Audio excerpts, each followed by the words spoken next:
Bonsoir à tous. Bonsoir à tous et merci de votre présence. Nous vivons au cœur du parc naturel de la mer de Corail. Cet ensemble a été créé par le gouvernement de la Nouvelle-Calédonie en 2014. Cela comprend exactement les terres, les eaux territoriales et la zone économique exclusive. Cela représente 1 300 000 km². C'est la moitié de la Méditerranée. C'est une zone contrôlée, protégée. Certains endroits sont limités sur le plan de l'accès, voire interdits.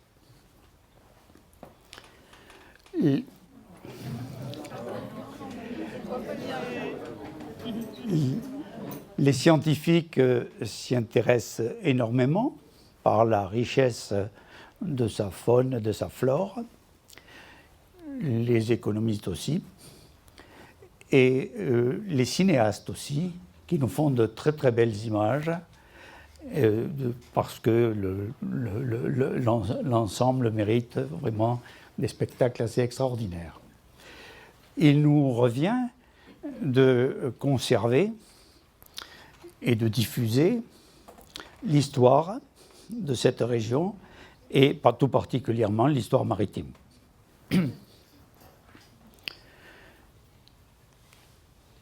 Je vous propose de rappeler à certains, de faire redécouvrir à d'autres les événements qui se sont passés au Chesterfield, c'est-à-dire à l'ouest de cet espace, de cette zone économique exclusive, de ce parc naturel de la mer de Corail. Les Chesterfield, c'est avant tout un plateau sous-marin à mi-distance entre la Nouvelle-Calédonie et l'Australie. À la surface, c'est un archipel fait de 3 groupes d'îlots. Ici, les Bampton et les Chesterfield. Au sud, les Bellona. Et ici, le banc de Launceston avec les récifs Fairway et Nereus. Cet ensemble couvre à peu près 400 km de long. Les îlots émergents couvrent à peu près 1 km². Ce sont de tout petits îlots avec très peu de végétation. Certains, c'est seulement une émergence de sable. Ce sont tous des îlots de sable corallien, bien sûr. Et ces émergences de sable, on les appelle des cailles.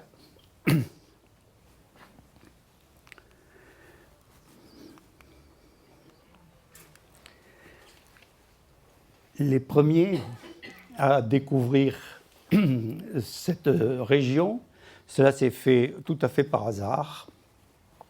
C'est le capitaine Matthew Boyd qui, pour le premier, a rencontré par hasard ces îlots du Sud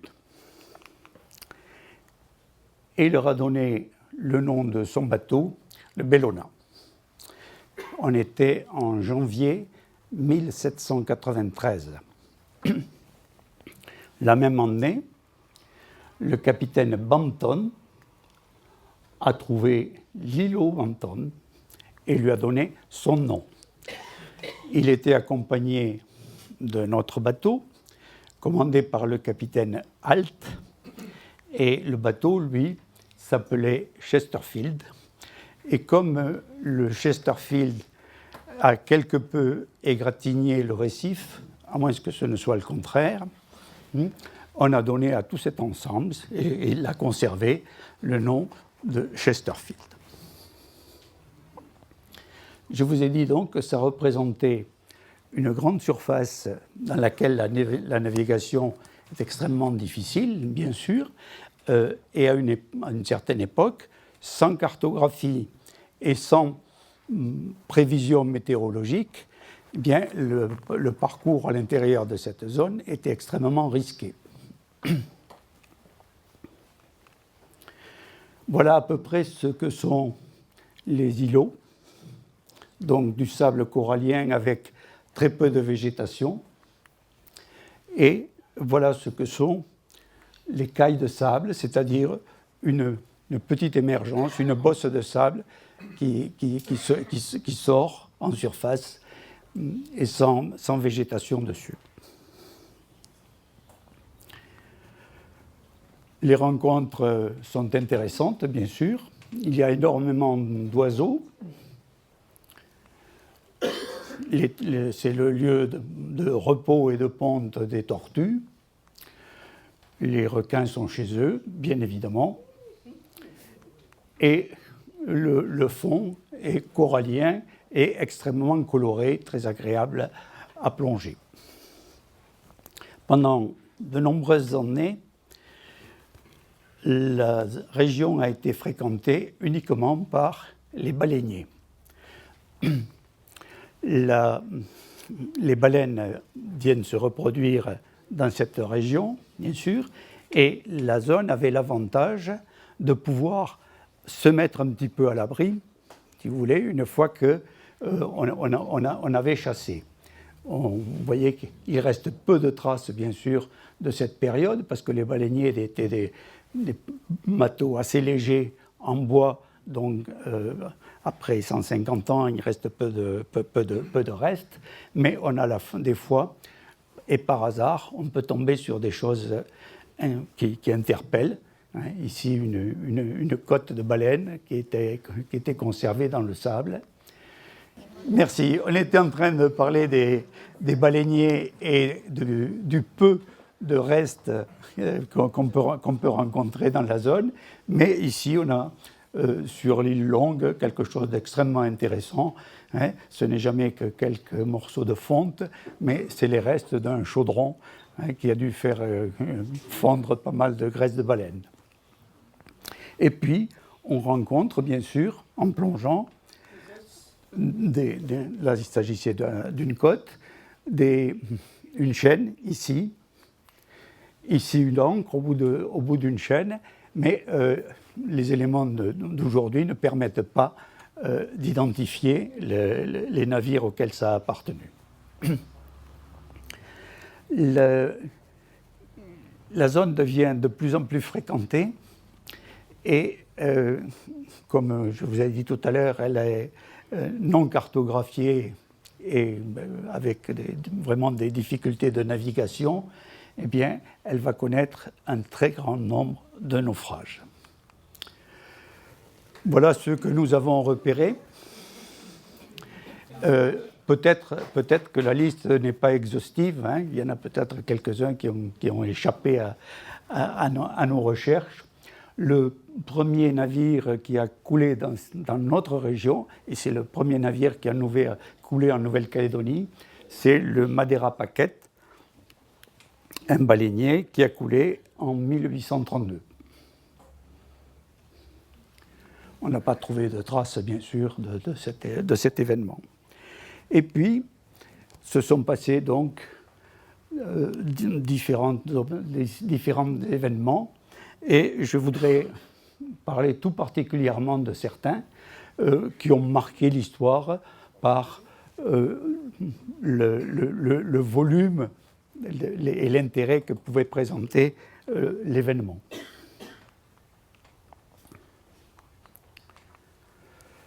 Je vais vous parler du Péruvian. Le Péruvian était un trois-mâts qui a appareillé de Sydney en février 1846.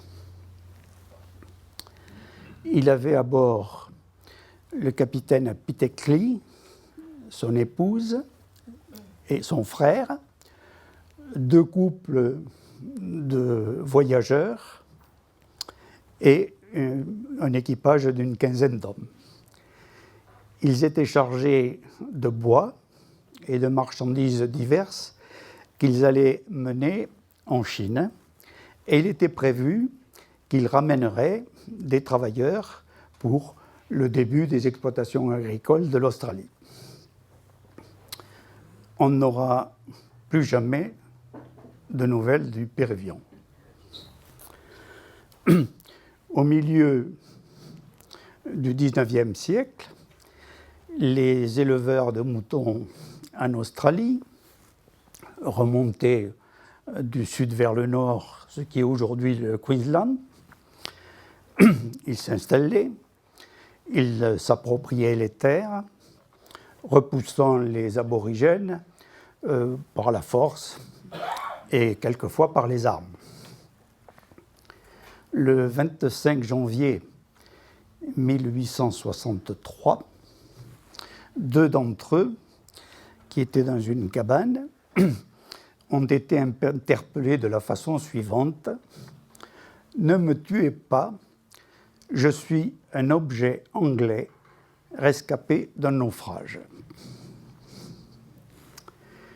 Et voilà ce qui s'était passé. Le Péruvien, qui avait, je vous le rappelle, appareillé en 1846, avait trouvé un très mauvais temps et ses voiles avaient été déchirées. Donc, il dérivait sans aucune possibilité d'intervenir sur la manœuvre. Au bout de quelques jours, il a heurté le récif du côté des Bellona, le canot de sauvetage s'est brisé, le frère du capitaine a disparu. Ils ont construit un radeau avec les mâts du navire et avec le bois qu'ils transportaient, et 22 personnes, dont des enfants, ont pris place à bord de ce radeau. Ils ont convenu qu'ils ne se livreraient pas au cannibalisme. Et ils ont dérivé pendant 42 jours, se nourrissant de quelques poissons et de rien d'autre. Donc après 42 jours, ils sont parvenus sur la côte australienne. Il restait 7 survivants. 7.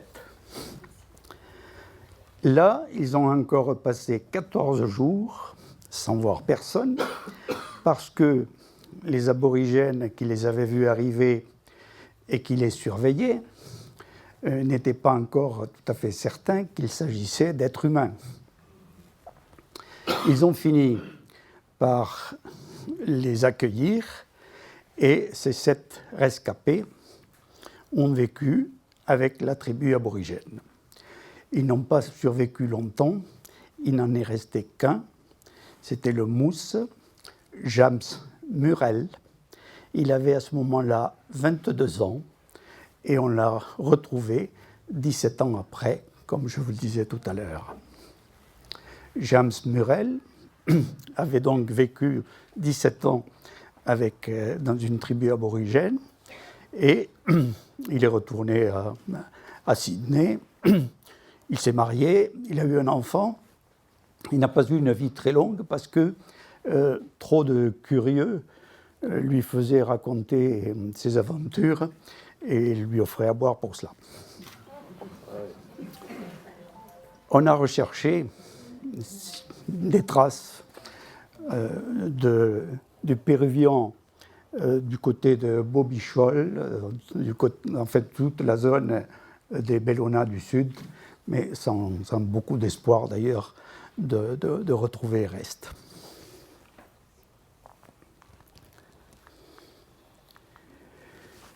Quelques années plus tard, un autre événement d'importance va se produire.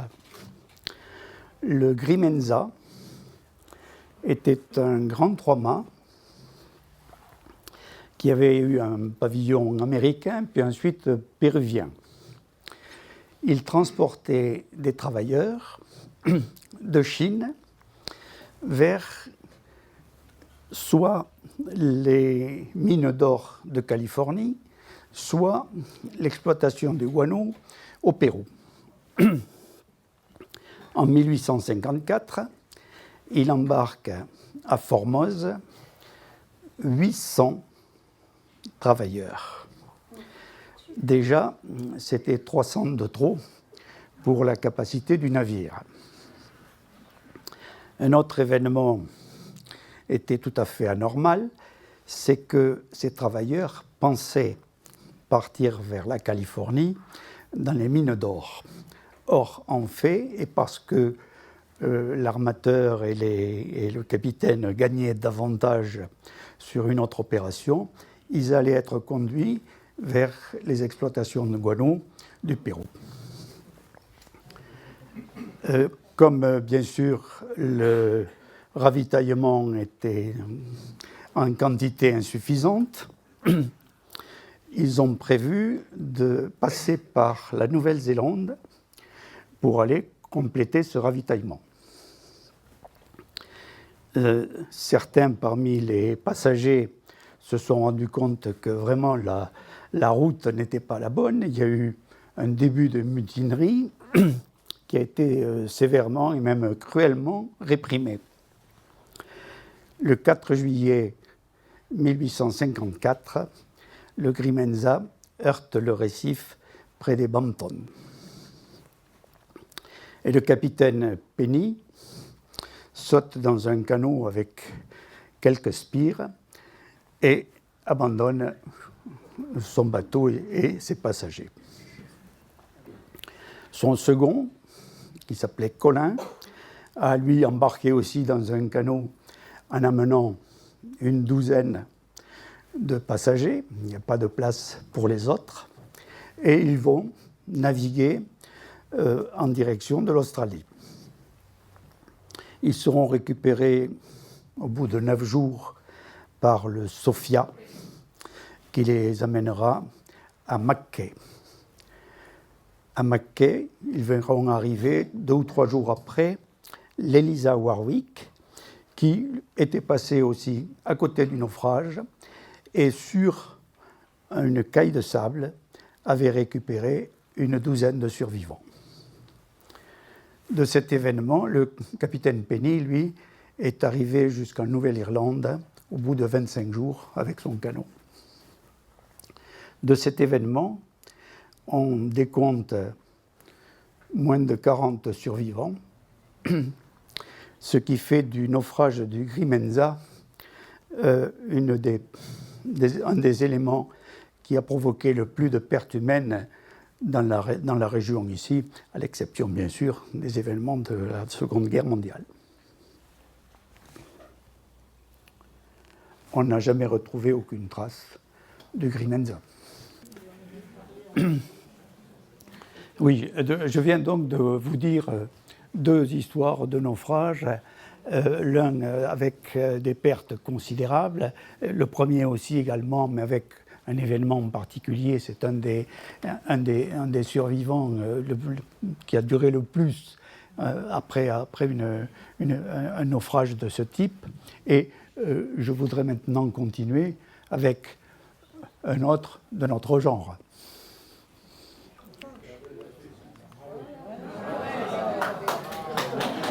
Merci. Merci. Nous allons faire un bond de quelques années et retrouver une belle histoire, celle de l'Isabella. Quand je dis une belle histoire, nous sommes en 1875. L'Isabella est un 3-mâts également qui appareille de Newcastle avec un chargement de charbon destiné une fois de plus à la Chine. Il y a une quinzaine de membres d'équipage, mais il y a aussi 17 passagers, des travailleurs chinois qui envisageaient de rentrer chez eux, probablement à la fin de leur contrat. Quelques jours de mauvais temps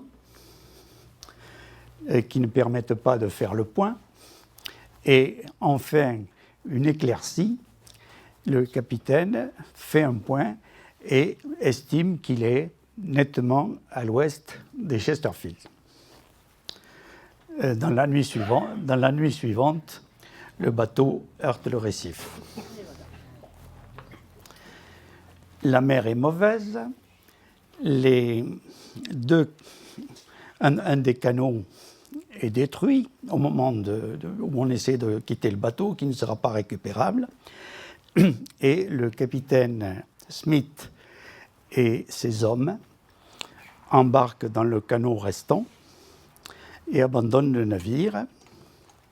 Ils vont naviguer un petit peu vers le nord jusqu'à l'îlot Avon, au nord de l'île Longue.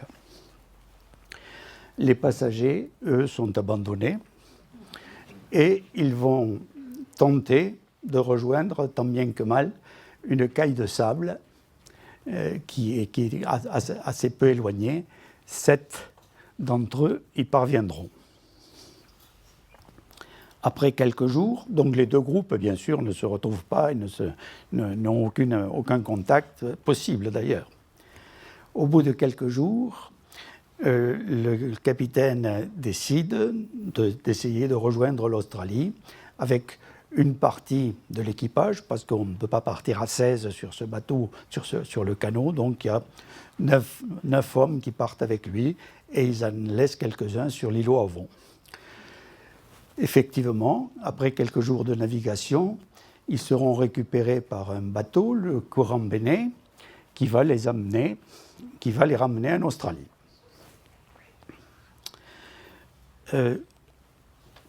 On n'entend plus parler de quoi que ce soit. Et le 14 juillet 1876, la goélette Laura Lynde ramène à Nouméa 4 marins qu'elle avait récupérés sur l'îlot Avon et 4 passagers chinois qu'elle avait trouvés sur la caille de sable à côté de l'îlot du Passage.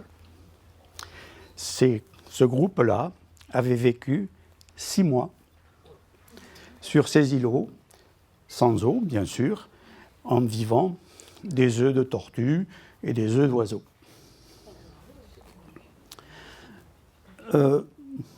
On s'interpelle un petit peu sur ce qui s'est passé parce que d'abord on a recherché les causes du naufrage. Il semblerait, c'est une hypothèse, que la montre du bord a été déréglée par le fait qu'on chargeait le charbon depuis des charrettes, les masses de charbon tombaient dans le bateau, et ça créait des vibrations qui ont déréglé la montre et qui ont fait faire cette erreur d'étude de la longitude. Une autre chose nous interpelle beaucoup, c'est que si aujourd'hui un événement de ce type se produisait, on verrait immédiatement des navires de secours se précipiter vers l'endroit du naufrage, surtout quand on sait qu'il y a des survivants. Et là, les autorités australiennes du moment se sont contentées de faire savoir qu'il y avait peut-être des survivants dans cette région. Et si quelqu'un passait par là, essayez de faire quelque chose. Nous avons bien sûr beaucoup recherché l'Isabella. Et en 1997, à côté de l'îlot du Passage, 2 plongeurs de fortune de mer ont eu l'heureuse surprise de trouver ce qui ici paraît sans beaucoup d'intérêt, mais qui étaient 2 pièces de charbon. 2 pièces de charbon à côté de l'îlot du Passage, côté intérieur, côté lagon, bien sûr. Ça signifie qu'au large, il y a probablement le bateau qui le transportait. Il a fallu attendre l'an 2000 pour que, à cet endroit-là, effectivement, et dans d'excellentes conditions, on retrouve les traces de l'Isabella, c'est-à-dire les tirants de bronze bien concrétionnés dans le corail, avec beaucoup de charbon encore concrétionné, une ancre magnifique, bien sûr, et un certain nombre de reliques qui sont dans les petits bacs de sable, un florin d'argent, encore une pièce qui portait un certain nombre d'inscriptions. Tout cela, bien sûr, soigneusement traité et exposé dans notre vitrine, et qui nous marque donc le passage de l'Isabella. Tout ce que je viens d'évoquer se passe depuis un certain nombre d'années dans une région que personne n'a revendiquée et qu'aucun État ne s'est approprié. La prise de possession des Chesterfield par la France mérite d'être développée. On trouve bien sûr des documents officiels très stricts et je dirais épurés. La réalité apparaît dans un journal de 1939 et a été reprise en 1975 par la Société d'études historiques. Voilà ce qui s'est passé. En 1878, un navire, l'Effie Meikle, mouille dans la petite rade à Nouméa. Il est sur la route des Nouvelles-Hébrides à la Nouvelle-Zélande.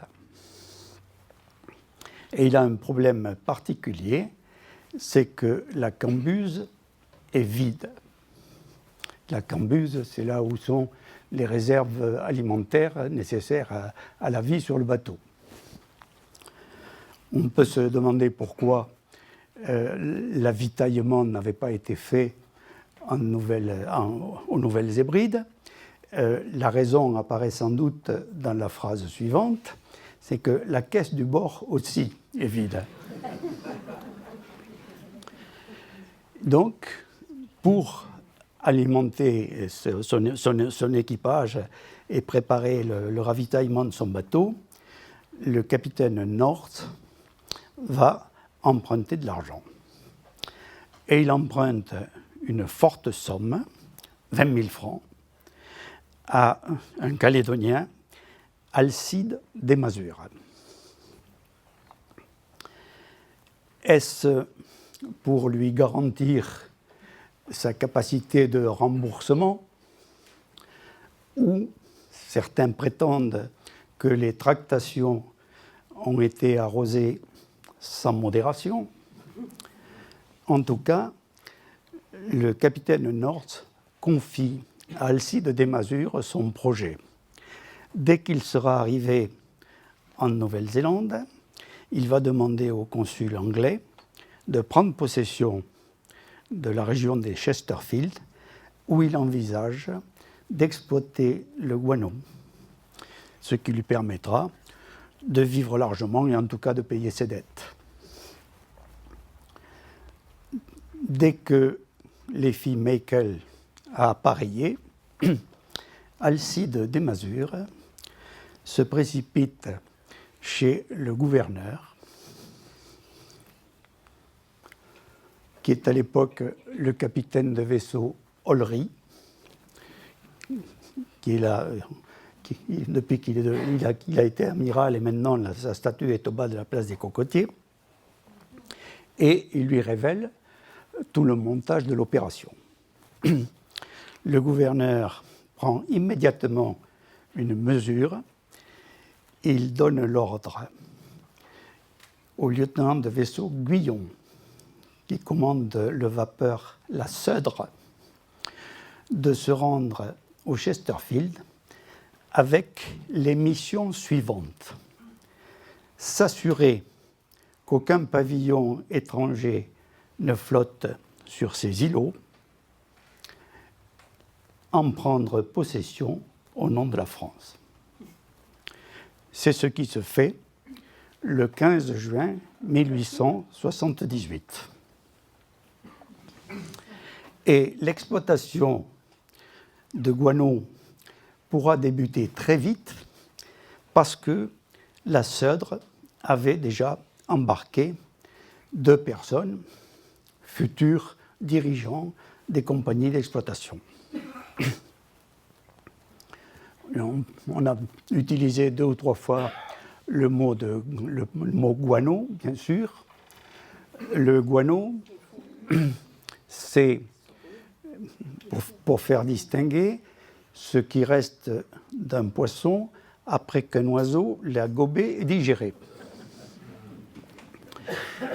Comme cela se passe depuis des milliers d'années, il y a des endroits où ça représente une couche d'1 mètre d'épaisseur. Sur l'île longue des Chesterfield, on a évalué la quantité à 125 000 tonnes. C'est l'engrais naturel le plus riche qui soit, de phosphate, nitrate, azote, potasse, etc. Et il était extrêmement prisé, bien sûr, dans tous les endroits où on débutait les productions agricoles. L'exploitation de guano va démarrer très très vite, d'abord par un organisme qui s'est appelé la Compagnie française, et puis ensuite par la Compagnie des Masures, Higginson et compagnie. De nombreux navires viendront charger donc le guano au Chesterfield. En 1879, le croiseur Bothand-Beaupré fait les observations suivantes. Il y a des navires, des voiliers bien sûr, qui chargent du guano. Le chargement, ce sont les marins qui vont à terre, bien sûr, qui remplissent des sacs et les portent sur le bateau. À terre, il y a 2 cabanes en bois. Dans l'une vivent 2 dirigeants de la compagnie et dans l'autre vit un agent de l'administration. Parce que l'administration avait très vite eu envie de taxer cette production.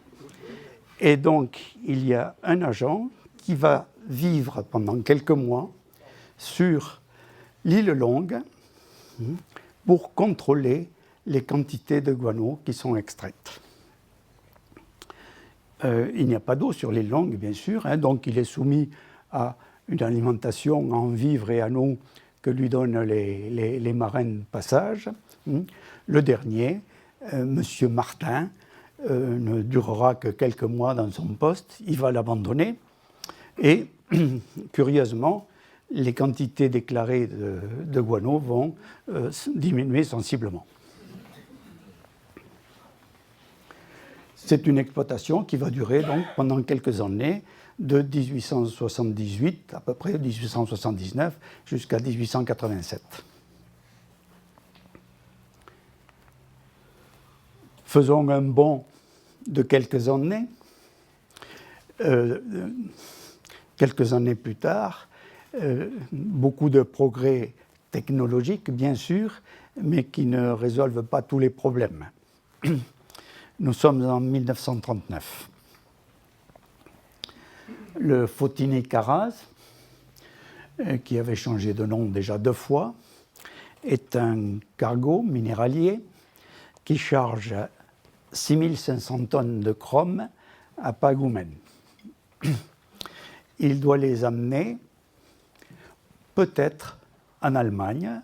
Il semblerait que ce soit le dernier trajet avant qu'on soit complètement fâché. Voilà quelle est la route prévue pour le Fotini-Caraz. Il part donc de Pagoumen, mais il doit passer à Bowen pour compléter, bien sûr, le charbon qui lui assure sa propulsion. Le 7 juin 1939, le Fotini-Caraz heurte le récif au Chesterfield. À ce moment-là, bien sûr, il y a déjà des communications radiophoniques qui permettent de donner l'alerte. Et très très vite, un bateau, alors le bateau est danois mais il s'appelle l'Australien, viendra récupérer les 28 membres d'équipage qui avaient déjà quitté le navire d'ailleurs. On observe déjà à ce moment-là que la position qu'a donnée le Fotini Karas n'est pas la bonne parce que l'Australien, le bateau de secours, a du mal à les retrouver. Donc il y avait vraiment une erreur à ce moment-là.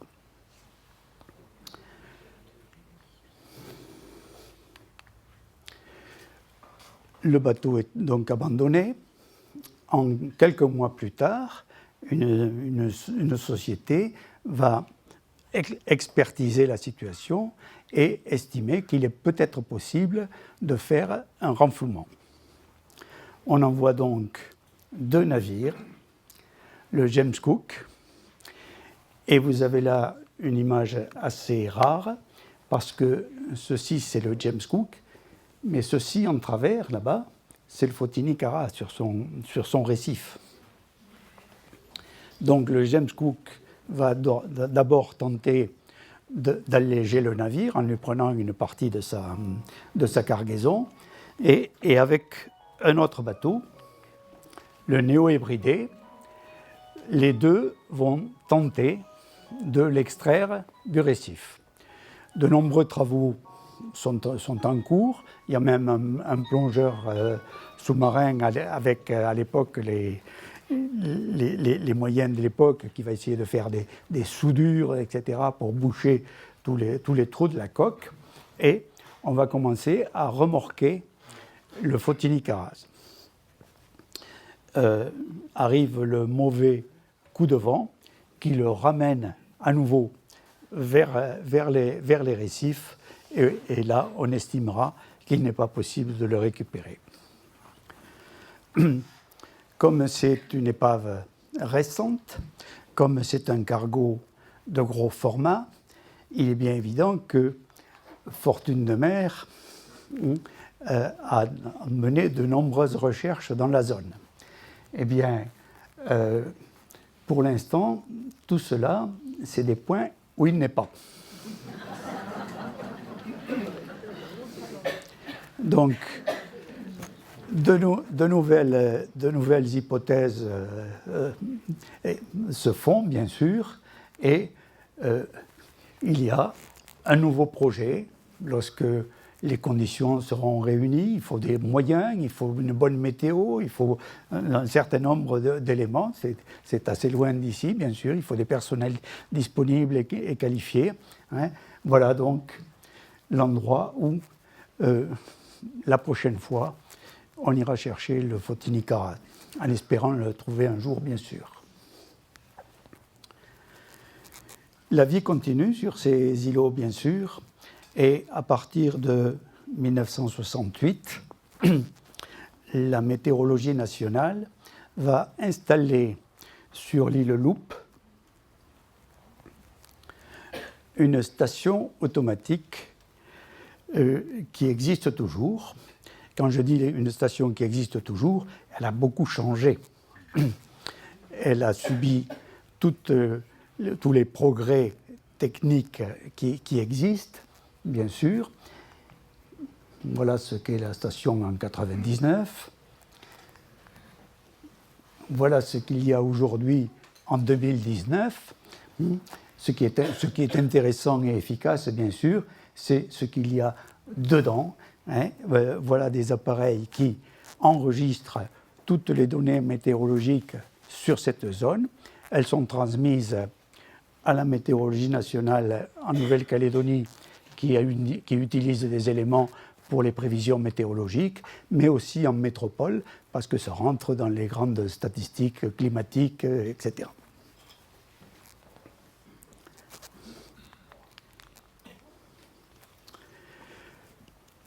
En 1994, l'association Fortune de mer calédonienne, qui fêtait ses 10 ans, a organisé une campagne au Chesterfield. Elle va se passer en utilisant un voilier, l'Élusive, qui appartenait à Alain Conan, sur lequel il y a un certain nombre de plongeurs, et un autre groupe de plongeurs embarque sur un des patrouilleurs de la Marine nationale, la Moqueuse. Une grande période de recherche se réalise, avec certains succès. On retrouvera le Prince of Denmark, avec quelques restes intéressants. On retrouvera l'Insulaire, qui était un voilier qui a coulé en 1883, qui était chargé de guano. Et je le cite particulièrement parce que ce guano, normalement, il aurait dû aller enrichir les champs de canne à sucre de l'île Maurice. Et puis, cette équipe va trouver une magnifique pièce de bois et de métal qui a été identifiée comme étant probablement l'axe du safran d'un navire, sauf qu'ils n'ont pas pu la remonter sur le voilier. Donc ils ont dû la laisser sur place et, sans explication, eh bien, on ne l'a pas retrouvée. Affaire à suivre, mais bon, il se pourrait que ce soit l'axe du safran du Banda. Mais voilà.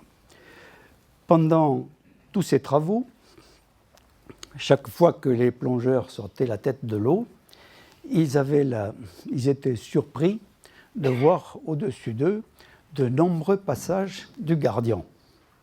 Le Gardien, c'est l'avion de surveillance de la Marine nationale. C'est que dans la région se déroulait une opération de police d'envergure.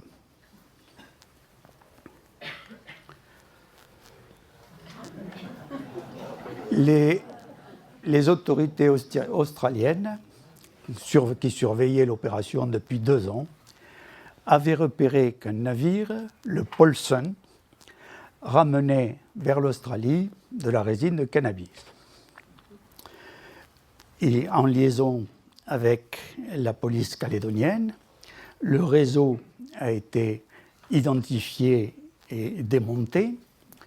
C'est un bateau qui s'appelait le Gemini, qui chargeait la résine de cannabis au Pakistan, qui l'amenait au Chesterfield, dans un tout petit mouillage très très joli, très agréable, à côté des Bampton, et là, il l'immergeait, et il repartait. Et le Paulson arrivait et récupérait les sacs de drogue.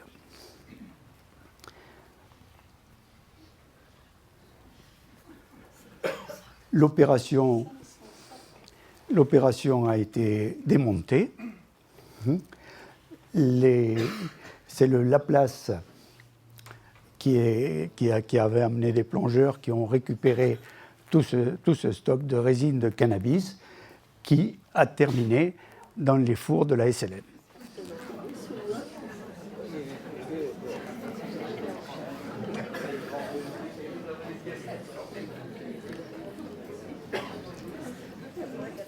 Le Gemini a été également arraisonné parce que justement le gardien qui en avait assuré la surveillance il l'avait repéré et il a été arraisonné en Papouasie.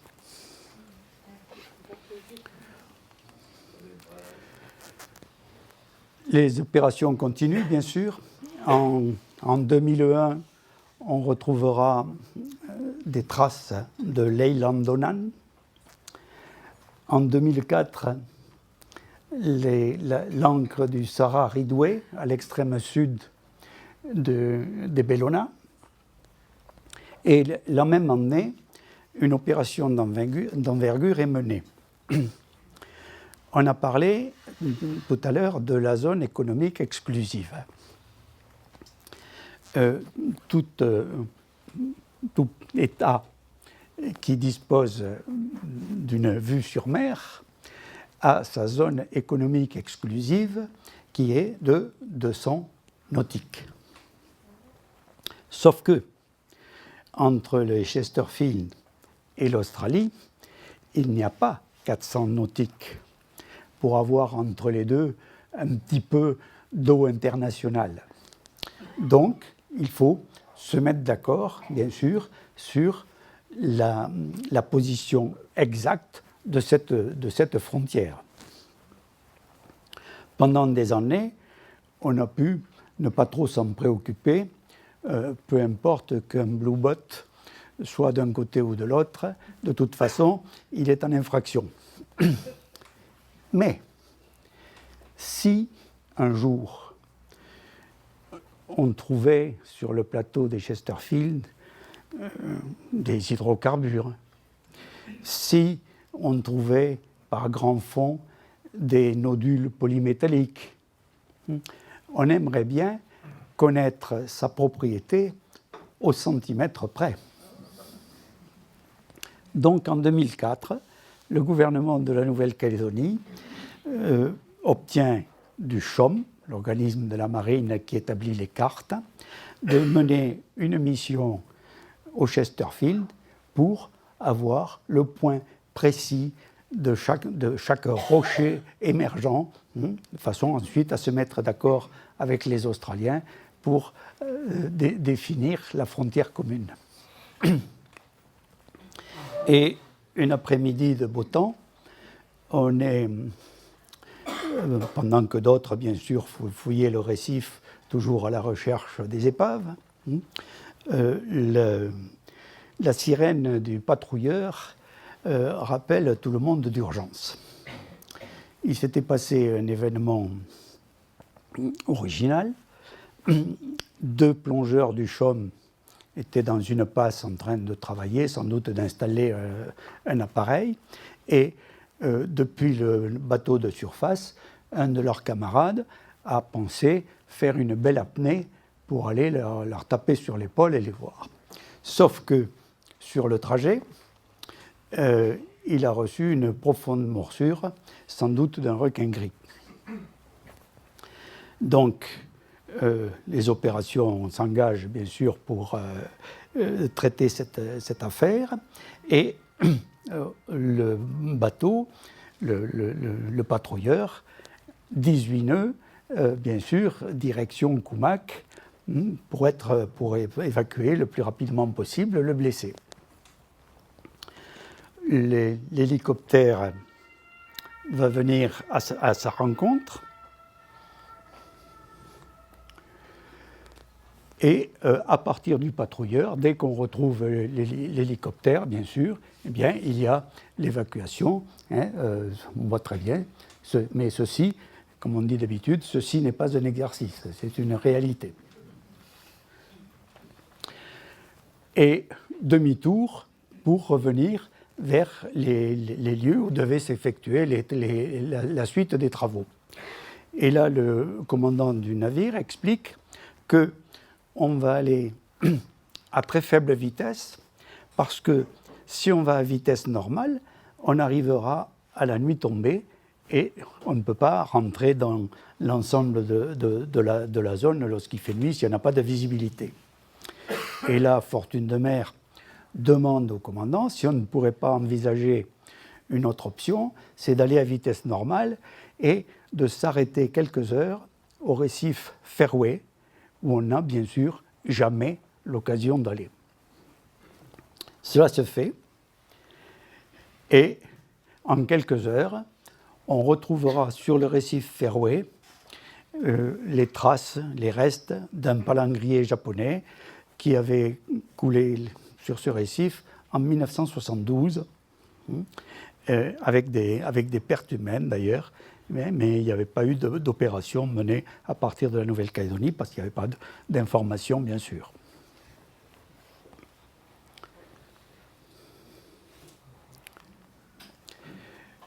Les opérations se poursuivent dans cette région, les intérêts marqués aussi. Sans doute, vous avez tous suivi qu'en 2018, avait été évoquée une croisière de la compagnie Ponant qui prévoyait des débarquements au Chesterfield. C'était en fin 2018. Ça a fait l'objet de polémiques, carrément.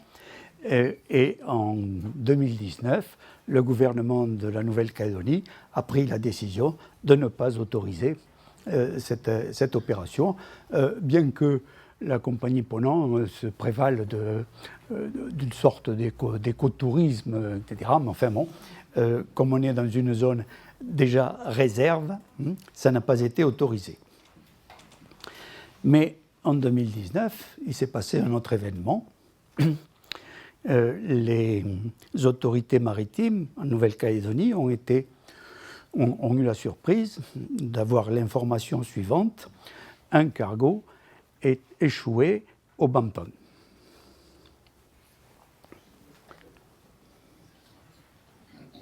Nous sommes en avril 2019. Bien évidemment, on envoie immédiatement un navire de la Marine nationale pour aller inspecter ce qui se passe. C'est le d'Entrecasteaux qui va se rendre sur place.